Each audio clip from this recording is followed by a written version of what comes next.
A ver, en el deporte de alta competencia, todo, pero todo cuenta. Cada segundo, cada movimiento. Pero ¿qué pasaría si una de las ventajas más determinantes fuera el color de la camiseta? Suena un poco loco, ¿no? Bueno, vamos a meternos de lleno en este fascinante y súper polémico efecto rojo. O sea, ¿de verdad el color de un uniforme puede predecir quién va a ganar? Parece cosa de superstición, de cábala. Pero aunque no parezca, la ciencia se lo ha tomado súper en serio.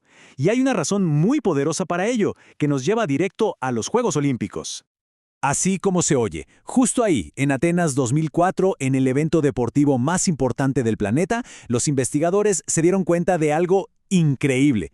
Los atletas que vestían de rojo en deportes como boxeo o lucha ganaban mucho más. Una locura. Y claro, esto desató una avalancha de preguntas. ¿Acaso el rojo nos vuelve más fuertes, más agresivos? ¿O será que el efecto no está en el atleta, sino en la persona que lo está juzgando?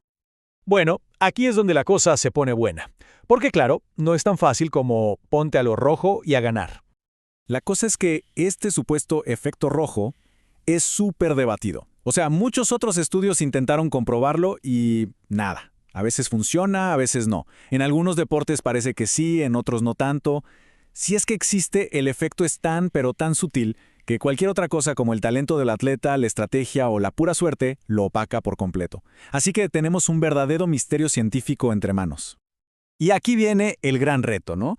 ¿Cómo se hace para aislar solamente el efecto del color? En una competencia real hay miles de cosas pasando al mismo tiempo. Para saber la verdad se necesita un ambiente súper controlado, como un laboratorio, donde se pueda quitar todo el ruido de fondo y enfocarse en una sola cosa, el juicio humano.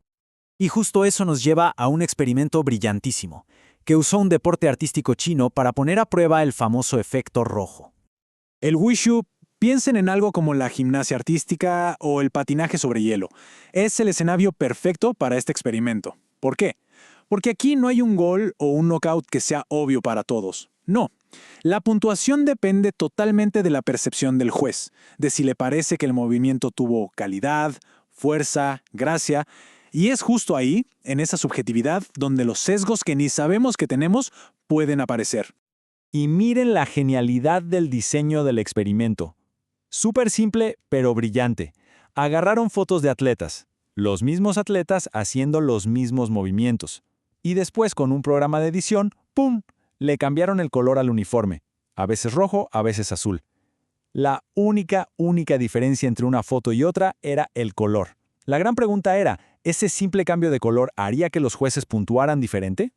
Y bueno, los primeros resultados confirmaron lo que muchos sospechaban, pero ojo, también destaparon algo mucho más interesante y complejo. El primer hallazgo fue contundente.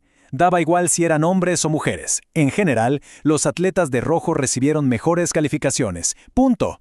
Parecía que, al menos en un juicio subjetivo, el efecto rojo era totalmente real. Y esta gráfica lo deja clarísimo. A ver, quizá la diferencia entre las barras no parece gigante, pero en ciencia esto es lo que llamamos estadísticamente significativo. ¿Qué quiere decir eso? Que es casi imposible que sea pura casualidad. El rojo, de manera consistente, les daba una ventaja pequeña, sí, pero real. Pero como les decía, la historia no acaba aquí. Porque aquí es donde la cosa se pone de verdad interesante. Los investigadores se preguntaron, un momento, ¿y si el género del juez y el género del atleta tienen algo que ver? Así que se pusieron a desglosar los datos y ¡boom! Encontraron la primera gran sorpresa. Y aquí está el detalle clave. El efecto rojo existía, sí, pero se disparaba, se volvía mucho más fuerte en una combinación muy específica. Hombres juzgando mujeres. Cuando los jueces eran hombres, calificaban a las atletas de rojo muchísimo más alto. Pero para las juezas esto no pasaba. Con ellas el color no parecía importar tanto.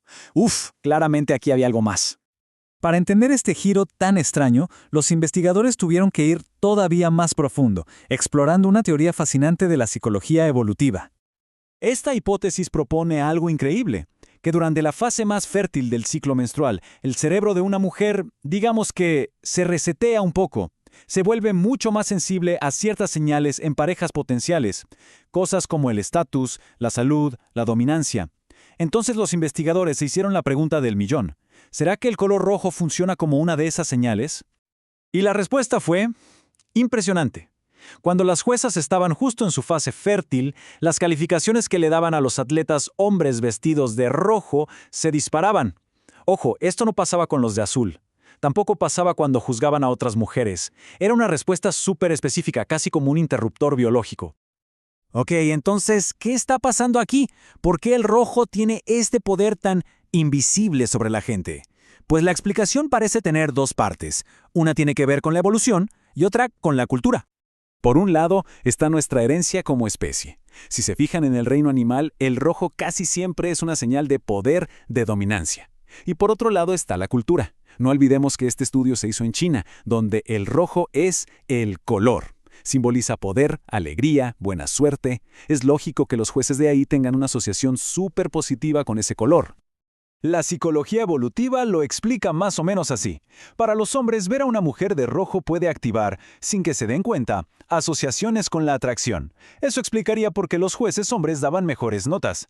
Para las mujeres, ver a un hombre de rojo puede ser una señal de estatus, de dominancia, de buenos genes. Y esa señal se vuelve mucho más potente justo durante la ovulación. Todo encaja. Y todo esto nos lleva a la conclusión más importante de todas, una que va mucho más allá del deporte, de los colores o de una competencia. Y esta es la clave de todo. Cuando les preguntaron a los jueces, todos dijeron que el color del uniforme era lo que menos les importaba. Estaban segurísimos de que eran objetivos, de que solo estaban calificando el movimiento. No tenían ni la menor idea del poder que el color estaba teniendo sobre ellos. Y es que este estudio es un recordatorio brutal de que los sesgos más fuertes son justo esos, los que no sabemos que tenemos. Nuestro cerebro toma atajos todo el tiempo, se deja influir por señales que ni registramos. Aquí, el color fue como un pulgar invisible inclinando la balanza, y nadie lo notó. Y pensemos que esto no pasa solo en el deporte. Puede pasar en una entrevista de trabajo o al elegir un producto en el supermercado. Y esa es la pregunta que queda en el aire, ¿no? Si algo tan simple como un color puede engañar a jueces expertos, ¿qué otras señales ocultas estarán influyendo en las decisiones de cada persona todos los días sin que siquiera lo sospechen? Es algo para quedarse pensando, ¿no creen?